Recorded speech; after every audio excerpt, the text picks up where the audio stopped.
You've heard the saying that cleanliness is next to godliness, but how about cleanliness is next to creativity? I'm Angela Brown, and I'm a content creator, and I am recovering from burnout. This is my journey. Now, those of you that know me, I am a specialist in cleaning, all things cleaning. I run the Ask a House Cleaner show over on YouTube. It's also a podcast. We're in 191 languages, and we're all across the world. I run a training company for house cleaners and maids that is also global. We're in 37 different countries. And I run a podcast that's called Clutter Corner. So when it comes to cleanliness, I'm all ears, right? I want to talk for a second about the connection between creativity and cleanliness, because there's a real strong connection that many people overlook. And so as content creators, we have a tendency to get caught up in our creations, and we kind of let the rest of the world do its own thing. And that comes in the form of, I got to hurry and put my hair and makeup on so that I can go on camera. We leave stuff strewn all over the bathroom cabinets. And then when we go back in again, we're sifting through stuff. Day after day of sifting through stuff, dust and hairspray and stuff collects on top of all of our things, and it becomes less clean. But that's okay. Only what is shown on camera is what matters, right? And there's this weird world of off camera that no one sees. And so I want to pay attention to the off camera world for a minute so that the on camera world can be more productive. All right. So every single day you get up. And when you get up, there needs to be a series of things that happen. And it is not just for your own mental well-being, but also for the well-being of the people that live in your home with you. So unless you live alone and you're the only person, everyone else in the home is affected by the cleanliness in the home. Now, you may hire a house cleaner, and that's cool if you do. You may clean your own house, and it's cool if you do. But the key is that you clean your house. So we're not talking about like, okay, it's cleaning day, let's go ahead and clean. What we're talking about are little tiny habits that stack on top of each other that promote a clean and tidy living environment that is going to boost your creativity, and it's going to keep you out of a slump. There's nothing worse than being in burnout mode and feeling bad about yourself, feeling lethargic and not having very much energy, and then going in to take a shower inside a bathtub that has mold in it. Okay, that's not cool. And then you get athlete's foot and all kind of other stuff. It's not cool at all. So what I want us to focus on is when you get up in the morning, what is the very first thing that you do? And I'm going to say, even before you wake up and you've had your first cup of coffee and you got, going for the day, I want to encourage you to get up and make your bed. If you make your bed, it is the very first thing that you do in the morning. It's going to give you an immediate sense of success. It's going to give you an immediate feeling of, oh, hey, look, things are tidy. When you go to the gym and you come back, or you go out for your morning walk and you come back, when you come back to your bedroom is going to be nice and tidy. And it's going to give you that extra boost of like, hey, I'm on the right track already for today. When you jump in the shower, if you shower at home, squeegeeing the walls down so there's no standing water is going to serve you for the long haul. It's going to keep the glass free of soap scum. And also it's going to prevent extra moisture in the air that leads to mold. Okay. Many people don't have mold, but a lot of people do. I know because I've been in the cleaning business for 32 years. Okay. I've seen it in the most richest of neighborhoods and the poorest of poorest neighborhoods. I've seen it everywhere. Okay.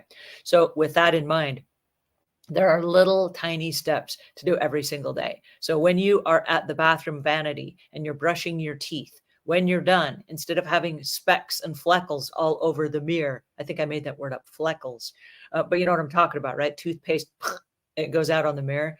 Take the little cloth that you have, and I recommend a Swedish dishcloth. I'll leave links in the notes below to a Swedish dishcloth. It replaces paper towels, and it replaces 15 rolls of paper towels, one Swedish dishcloth. It's just like a little sponge cloth. It's very tiny. It's very square. I should have one here to show you, and I don't. And you just wet it, and then you wipe down the vanity, you wipe down the mirrors, and then you fold it in half after you've rinsed it out and put it over the faucet, and it's there to wipe up the vanity the next time you come back. So every time you put your makeup on, every time you use hairspray, wipe down the counter, put stuff away. I have a little travel kit, and the travel kit has all of my makeup in it. So when I go in to do my face for the day, I put a little cloth out and I lay out all my makeup. As I put my makeup on, it goes back in the bag. That way I know I've put it on my face and now it's put away. At the end, everything is back inside the bag. As if the bag goes underneath the sink or inside my gym bag, depending on where I'm getting dressed for the day. It's neat, it's tidy, and it's out of the way of dust and toothpaste and hairspray and all the other stuff, right? It's also out of the reach of small children. So by keeping everything contained and put away, when you walk in, the vanity is nice and clean, and it gives you that feeling of like, oh yes, all right, my space is clean. When we go on vacation, the first thing that happens when you open that hotel door or that Airbnb door and you walk inside, you see this really nice, clean, tidy, empty space. And I say empty, there's furniture, but what happens is it's not cluttered with a bunch of extra stuff that doesn't belong. And we get this feeling of like, oh, wow, I'm on vacation, right? And our heart skips a beat and we just have this feeling of like, I can't wait to settle in here and, just enjoy my time. Our homes should have that same feeling. And so with all this clutter and stuff and dirty stuff and toothpaste spilled on the vanity and, stuff dribbling down the sides of the cabinets, that doesn't give us that same feeling. And so what I'm going to request from you is that you tidy up as you go and that you build these tiny little habits on top of each other so that your house is always clean. And it's not like, oh, I'm going to do a great big cleaning project, but it's like, as I go through the day, I'm going to tidy up after myself. If I make a meal and I splash stuff inside the microwave, I'm going to stop with a damp cloth and I'm going to wipe the microwave down right now. And if there's stuff that spilled out on the counter, I'm going to wipe the counter down right now. And if I ate the food and I have a dish, that dish is going to go in the dishwasher right now, right? As soon as I'm done eating it. We're going to do stuff as we go. And that will not only prevent burnout for you, but that will help prevent burnout for other people inside your house. Now, right now, I'm recovering from burnout. And thank goodness I'm on this program right now. Because side note, my husband's father is probably going to pass away today or tomorrow. He has been on hospice for a while and they took him off the life machines yesterday, like the feeding tubes and everything to keep him alive. So he's probably going to pass out. He's got about 15 things that could have already killed him, and yet he's hung on like a champ. But we are at the end. And my husband is going through this big state of sorrow and regret. And I wish things had been different with my dad. And I wish I'd spent more time with my dad and all these things, right? So he's in this state of despair all on his own. For him to come into a house that is cluttered or is not clean, that only adds to the chaos and confusion and overwhelmingness of everything that's already going on. And so thank goodness that I was able to get on this program 12 days ago. So my reboot has already started. But in the process of the reboot, even the things that we're eating as a family have changed. I know my husband came home late last night after he'd been at the hospital with his dad. And when he came home, I gave him a choice. I had made dinner for him, and there was a little bowl of chicken and vegetables, and there was a little bowl of salad. He said, I'll just have the salad. And he put the chicken and vegetables back in the fridge. So even he's making healthier choices in spite of the fact that he too is going through a really overwhelming sense of burnout, not just from his job, but family issues and a whole bunch of other stuff, right? So by keeping your place clean, not only is it going to boost your creativity, but it's also going to help the other members of your family that you need support from as well. Okay. Cleanliness is next to creativity. That's my point for today. Now I want you to leave notes in the comments below, and I want you to tell me, is your house normally tidy or could it use a little bit of help? I'm curious to know where you are right now in your recovery journey. All right. So as far as the updates go, a couple of updates that I wanted to keep you posted on. And I want to preface this by saying this is the end of the second week. So I've been doing some of the same stuff and I'm starting to get in a routine. And some of the stuff I've done great on and some of it not so great. So the first thing that I want to look at is my sleep. Not so great on my sleep last night compared to the night before. Last night I got 4 hours and 15 minutes of sleep. And we're starting at 3 to 3.5 hours. So this is great compared to a couple of weeks ago. But during the last couple of weeks, I was able to get up to like 6 hours and, trying to create a new norm. So 4 hours and 15 minutes is a little bit on the skinny side of sleep, but I am waking up without an alarm. And so it's interesting that my body's like, hey, get up now. It's time to go to the gym, right? So my body is adapting, even in spite of the fact that it's only been a couple of weeks. All right, the hydration. And I bring up hydration because our bodies need water. It's like the magic fuel that keeps us going. If a vehicle needs gasoline or petrol, our bodies need water. And so these are 16-ounce bottles, and I'm drinking 7 of these a day. And I fill them up at the beginning of the day, and then I just power through them. And I'm like, oh, hey, I've got two to drink left. So it's great because even if I have to run some errands, I'll grab one of these, and I like it because it has the little handle.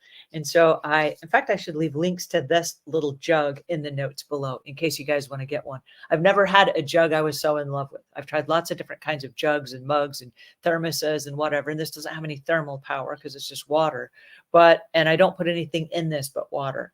But having it with me at all times has been a lifesaver. So I'm doing really well. I drank 104 ounces of water yesterday. My average is between 104 to 112 ounces of water a day. So I'm staying very hydrated, and my brain is saying, thank you very much. So I've noticed if I have headaches, it's usually because I'm dehydrated.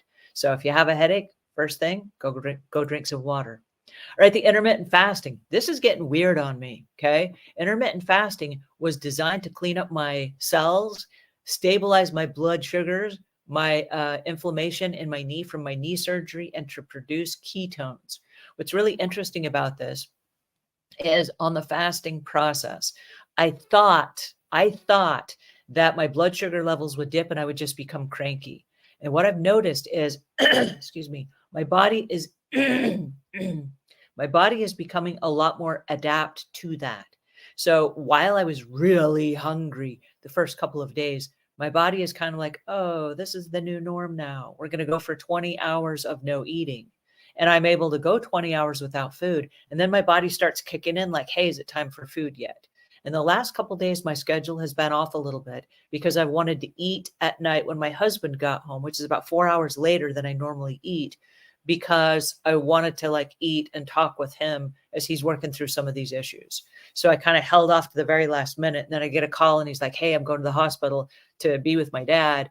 Not going to talk tonight. I'm like, oh, well, I just waited for like 4 extra hours. So now I'm going to go eat. So I actually went 23 and a half hours yesterday of fasting and felt fine.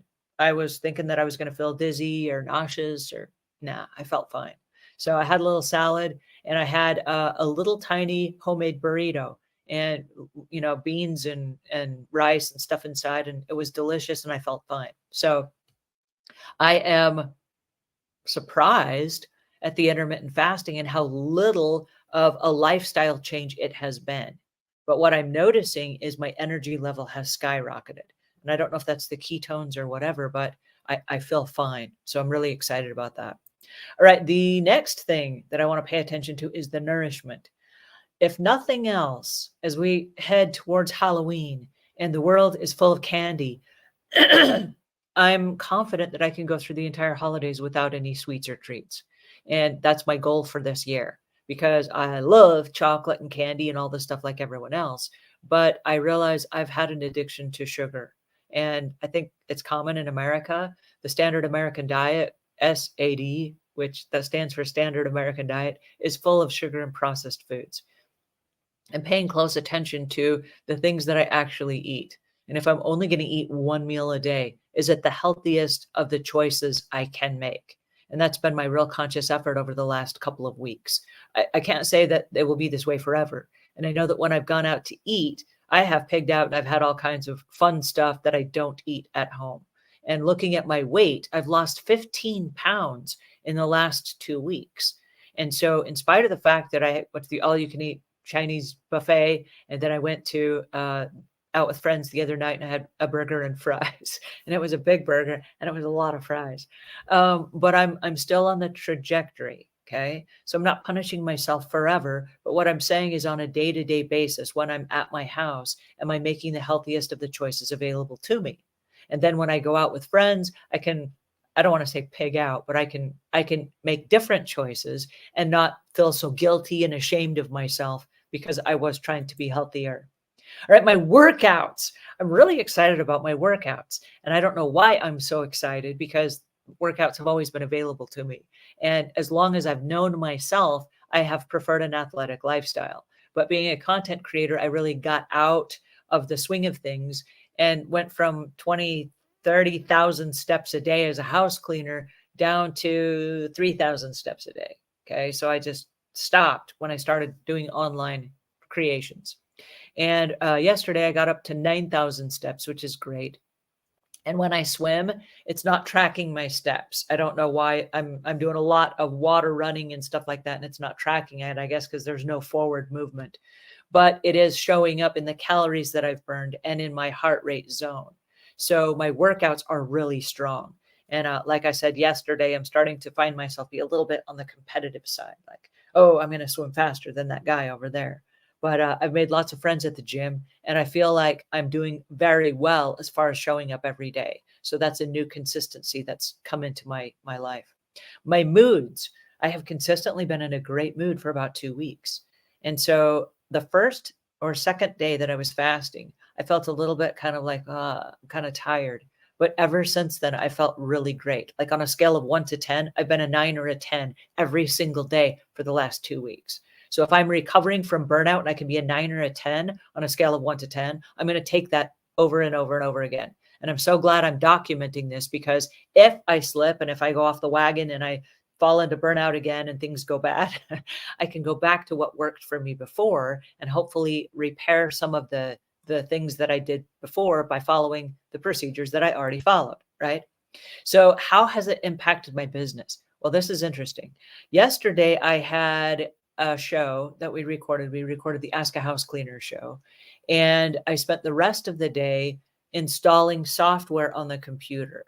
And so that required a lot of brain power, because I was training myself on some things that I don't know. I don't really know about how to create OAuth, OAuth. I don't know what you call it in like the Google console. And you have to create an app to connect two apps together. And there's an API key and all this stuff.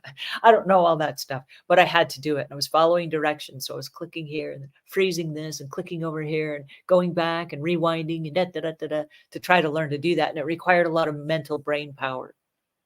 I'm really happy to say that in the process of that, I got a whole bunch of the websites set up with the new software, and things are starting to run smoothly again. So there will be times where your brain is required to do more than you normally do. And being on the process of recovery that I'm in right now, I was able to do that. One thing I did notice, though, is that by about 8 o'clock last night, my brain was like, I'm out of here. Okay. I've been working all day on overdrive, like 14 hours straight, just powering through, plus the 1 hour recording of the Ask a House Cleaner show. So there was a lot I had to give yesterday. And so by about 8 o'clock last night, I was kind of like, I need a nap. I so need a nap. I am so tired. And then I made myself stay up until my husband got home. And I was just literally standing here like a zombie, listening to what he was saying. Like any moment, I'm just going to drop dead from being so tired. When I went to sleep, I slept so soundly. I just had such a good night's sleep. All right, some of the challenges. Some of the challenges are the things that I don't know. And so when I install a new piece of software, for example, I don't know what I don't know. And so for me, one of the first things that I look for when we buy a new piece of software is I look for the help section or the knowledge base. Because if I have a question, the first thing that I'm going to do is I'm going to go to the help desk or the knowledge base. The second thing that I'm going to do is I'm going to go to ChatGPT, and I'm going to explain what I'm doing. Hey, I just bought a new piece of software from this company who's known for this, and I'm trying to install this on my WordPress website for this reason. Here's what I'm trying to do with this software. In the past, I've used XYZ software to accomplish this. Here's what I'm trying to do, and I ran into a snag here. Do you have any secrets, or do you know anything that could help me fix this? And ChatGPT will say, oh, I don't know this particular piece of software, but here's how an OAuth situation works, or an API code or whatever, and it will guide me through the process. In the event that I can't get the answers I need from ChatGPT or the help desk, then I will file a system ticket to say, hey guys, I just bought your software and I ran into a glitch. Can you help me? Okay. So that's kind of like my third line of defense, because I know that the companies that have the software are probably already working on a bug fix for that particular issue. I can't be the first person that's had that issue. So the challenges are, how do I get the answers I need? And my first question is always, can I resolve this myself? Can I find an answer online? Can I find an answer on Google? Can I find an answer from ChatGPT? So those are now my go-tos before I file a system service request. So there you go. Those are my challenges. All right, my progress. I am retiring these slides. And so starting this next week, no more of these slides. I am, yes, true, in menopause, and I'm okay with that. I have a couple of hot flashes throughout the day, but not the enormous amount that I had before. I've had really bad acne since I've had menopause. And in the last 2 weeks, it has completely cleared up on its own. I haven't been using any special facial creams or potions, lotions, powders, pills, any of that stuff. And my acne has completely cleared up. Oddly enough, I have a couple of liver spots on my face that are those dark brown spots that have faded considerably, almost like they're non-existent. So I don't know if it's the intermittent fasting. I don't know if it was something in my diet. I don't know if it was just the radical change my body's going through. I don't know, but I'll take it. Okay. I'm super excited about that. I'll take that. The 15 pounds of weight loss, that's phenomenal for my body. I'm the kind of person that over the last couple of years, if I eat something small, like a tiny salad with no salad dressing, I'll gain 2 pounds. And then it just seems like it sticks and I can't get rid of it. So to have lost the 15 pounds and now I've kind of stayed at that. For the last 4 or 5 days, I've been in the 147, 148 range. Today, I stepped on the scales at 146.8. And I was like, I never thought I would be excited to say that I weighed 146 pounds because that's so far over what I normally weigh. But I'm on the road to remedying that. Okay. So I'll take it. I'm happy about the progress. I'll take it. The next thing that I want to focus on is follow me. If you are in burnout recovery mode and you don't have a program in place, follow me over at lifelongproductions.com/burnout. This is where I'm documenting all of my daily progress. And I'm documenting it so that I can go back in the event that I hit a slump again. And I will. Okay. There are biorhythmic ups and downs. There are things in our business that trip us up. I'm headed towards a trip up right now where if we have a family funeral, what does that mean for our family? Do we have family coming in from out of town? Are they going to be staying at our house? What's going to happen to my husband? What happens to his work schedule? Is he going to be sad and depressed? Is that what's going to happen next? Okay, there are a bunch of unknowns. How involved are we going to need to be in the family estate and helping his mom? What kind of state is his mom going to be in? That's her best friend of 68 years or something, right? So what happens when she loses her husband? And so what is the aftermath of what is coming? Now, in life, we can see things coming up on the horizon. We knew Pat's dad was ill. And so we knew the day would come. And so can you brace for impact? And me starting on my own journey right now to get my own head and my own affairs in order was my best defense on being there for my husband when he needs me the most. And that's coming up in the next couple of days. So I don't know what's going to happen here as far as me being able to record or whatever. Everything could go out of whack. And I'm prepared for that.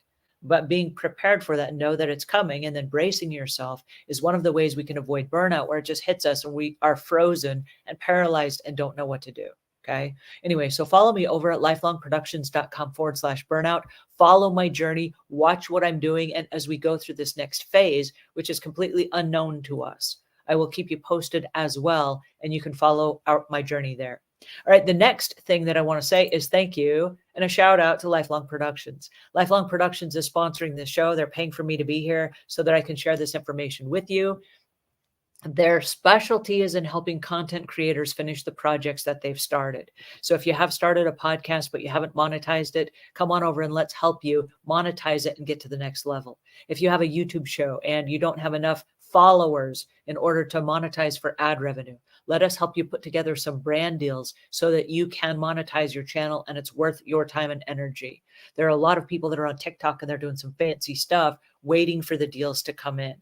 That is a lot of time and energy if you haven't monetized the stuff that you are creating. And then the next thing is, what are you creating that you can leverage? You create a course today, you can sell it again and again and again and again in the future. You've done the work once, right? So what can we help you create that you can leverage that will pay your bills so that you can get the bill collectors off your back and that you can flow your business smoothly while you're creating new and cool and interesting stuff? lifelongproductions.com. All right, that is it for today. I want to encourage you as you go through the day, clean up after yourself as you go, because cleanliness is next to creativity. And if your home is clean, if it's clutter free, your creativity is going to skyrocket and go through the roof, and you will mentally and physically feel much better. All right, I want you to remember two things. Number one, you matter. You deserve to live in a clean home. And number two, you are enough.